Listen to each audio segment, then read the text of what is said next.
estén meditando acerca de la ausencia de quien gobernó Alemania durante tanto tiempo. Días después, el primer ministro del Reino Unido, Winston Churchill, dio un discurso por televisión anunciando que el Tercer Reich había sido derrotado y que la guerra estaba a punto de ganarse. 5 years ago, I promised you blood, toil, tears, and sweat. And your untiring response brought us, in the end, victory over Germany. Y aún así, pese al sentimiento generalizado de que se avecinaba una catástrofe, había unos cuantos alemanes que se sentían felices de que todo hubiera terminado. Esto queda claro al repasar el material fílmico de los soldados derrotados. Como puedes ver, había algunos pocos, como estos hombres, que mostraban sonrisas de alivio y hasta de felicidad. Ya no estaban obligados a combatir por una causa perdida y a pasarse meses enteros arrinconados en una trinchera mientras las detonaciones de los cañones los dejaban sordos. Mientras tanto, muchos civiles culparon a Hitler del espantoso resultado de la guerra. Esto se observa claramente en el siguiente pasaje del diario íntimo de Lore Valf, una joven maestra alemana de 26 años, quien años antes había sentido una admiración devota e infinita hacia el Führer.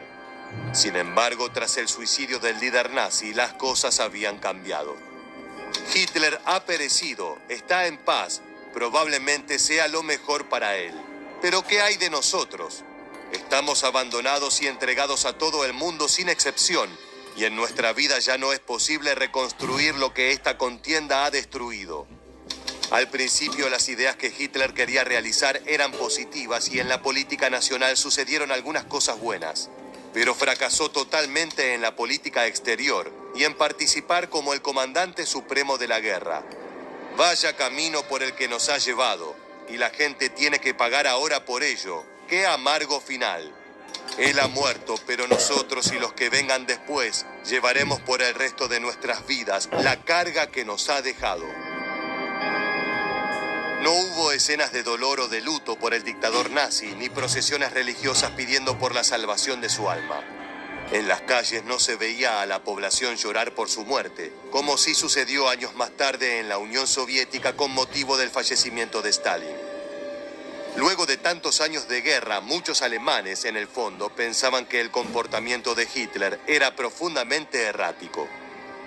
Otro testimonio escrito por un oficinista de Hamburgo el 2 de mayo de 1945 dice lo siguiente: ha llegado el final. Nuestro Führer, que tantos años nos prometió, ha logrado lo que nadie en el poder de Alemania había conseguido hasta la fecha.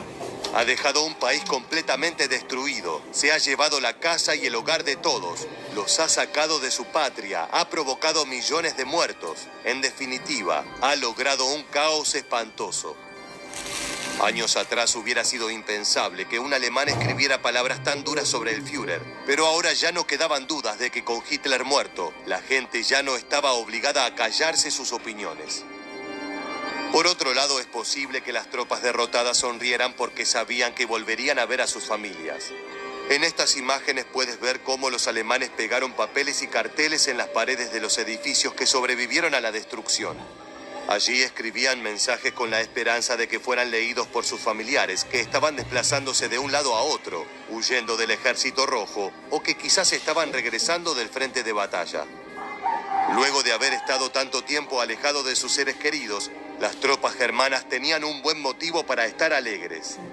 Volvían a lo que quedaba de sus hogares, con la esperanza de reencontrarse con sus familias, aunque lógicamente también temerosos de que hubieran muerto durante la invasión de los aliados.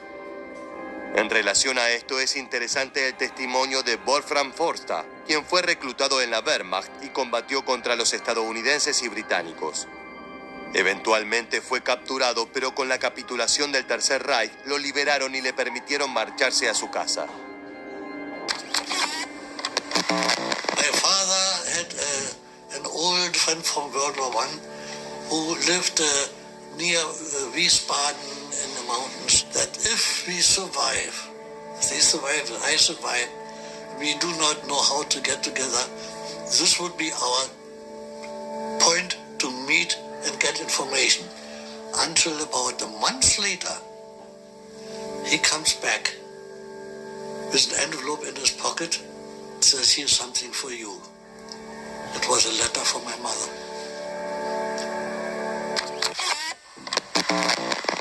Tras volver a los brazos de su madre, Wolfram estudió la carrera de medicina y se mudó a los Estados Unidos, donde formó una familia y se alistó para servir en el ejército norteamericano. Sin embargo, otros alemanes no fueron igual de afortunados, ya que los países aliados obligaron a muchos soldados capturados a convertirse en trabajadores forzosos. De esta manera tuvieron que realizar labores pesadas en condiciones de semi-esclavitud. Ya en 1943, cuando los enemigos del fascismo estaban convencidos de que el Tercer Reich sería derrotado, Stalin hizo un pedido singular. En la conferencia de Teherán celebrada en ese mismo año, exigió a los mandatarios de los otros países que les entregaran a 4 millones de germanos para utilizarlos como obreros. La idea del líder comunista era forzarlos a reparar los daños que la Wehrmacht había causado en la Unión Soviética. En cualquier caso, la solicitud de Stalin no fue aceptada en los términos que él quería, aunque sí recibió algo menos de 400.000 alemanes. Los demás países victoriosos también acogieron a prisioneros de guerra de la Wehrmacht. Los trabajos que debían hacer variaban dependiendo de la nación. Como puedes ver por las variopintas expresiones de estos alemanes, es probable que algunos lo vivieran como una humillación, aunque es posible que otros tantos estuvieran contentos con solo estar lejos del campo de batalla. En Estados Unidos la mayoría fue a trabajar a campos y granjas, donde se les pagaba 80 centavos cada jornada, que en la actualidad serían unos $15 por día. En Polonia su vida era sumamente ardua, ya que eran explotados al punto tal de trabajar 60 horas semanales, sin derecho a tomarse descansos, y ganando apenas un cuarto del salario promedio de un obrero polaco. Sin embargo, uno de los peores destinos fue el de los prisioneros.